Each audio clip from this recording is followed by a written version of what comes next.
morning. Today's hearing is about a failure of leadership, plain and simple. For years, Governor Tim Walz and Attorney General Keith Ellison presided over one of the most extensive breakdowns of oversight this committee has ever examined. Billions of taxpayer dollars were stolen from social service programs while warnings piled up, whistleblowers spoke out, and state officials chose delay and denial over action. Federal prosecutors estimate that as much as $9 billion may have been stolen from just 14 Medicaid programs administered by the state of Minnesota.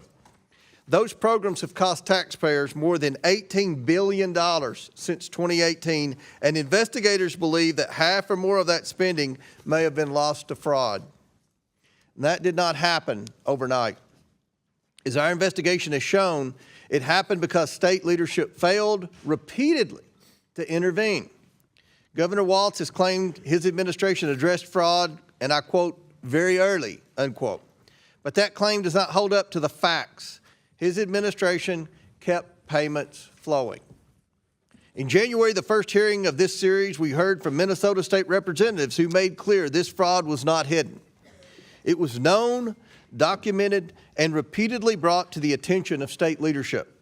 In case after case, state agencies identified red flags and received warnings from auditors and employees, but continued to send money out the door. Not because they lacked authority to intervene, but because they feared lawsuits, bad press, and political backlash. While Governor Walz hesitated, taxpayers lost billions. Attorney General Ellison has likewise claimed his office was aggressively holding fraudsters accountable, but when his statements were tested against the record, they fell apart. In the Feeding Our Future case, Governor Walz and Attorney General Ellison publicly suggested that courts forced the state to continue payments. The judges in that case took the extraordinary step of publicly correcting them. The truth is the state made a choice once again to keep sending the money out the door. The Feeding Our Future scandal alone involved nearly $300 million stolen from programs meant to feed children during the pandemic. We're talking about fake invoices, meals that never existed, luxury cars, and overseas investments, all paid by the American taxpayer. Today, dozens have been convicted. The fraud was real, the warning signs were obvious, and state leadership failed to act. The same pattern repeats across Minnesota's social services system. In the Child Care Assistance Program, providers racked up dozens and in some cases more than 100 violations and still collected millions. Facilities shut down and reopened the same day under new names at the same address. This went on for years. Housing Stabilization Services, a program expected to cost $2.6 million annually, exploded to over $100 million a year. Federal prosecutors have described it as, and I quote, easy money.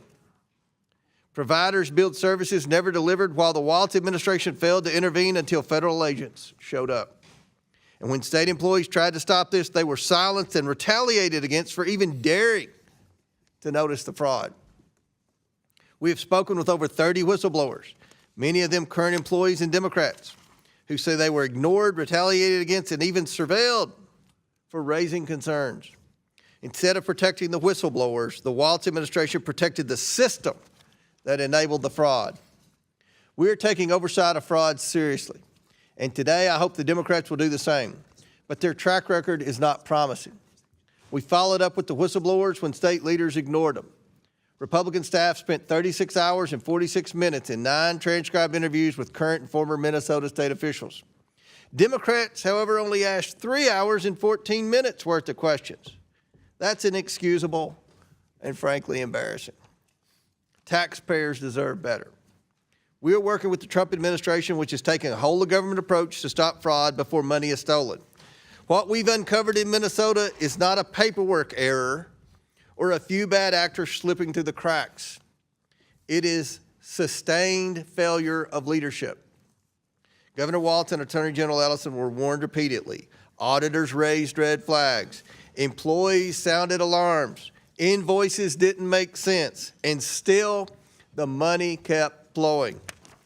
While state officials hesitated, billions of taxpayer dollars were stolen from programs meant to serve children, the disabled, and families in crisis. While whistleblowers were silenced, fraudsters got rich. Accountability shouldn't begin only after federal prosecutors step in and clean up the damage. Accountability should compel leaders to act, and here they did not. Today, this committee expects answers, and we expect an explanation for why it took federal law enforcement, not state leadership, to finally turn off the spigot. Before we proceed, I'd like to ask unanimous consent to enter the committee's interim staff report titled, "The Cost of Doing Nothing, How Tim Walz and Keith Ellison Fueled Minnesota's Fraud Explosion," into the record. Without objection, so ordered. And with that, I now yield to Ranking Member Garcia for his opening statement.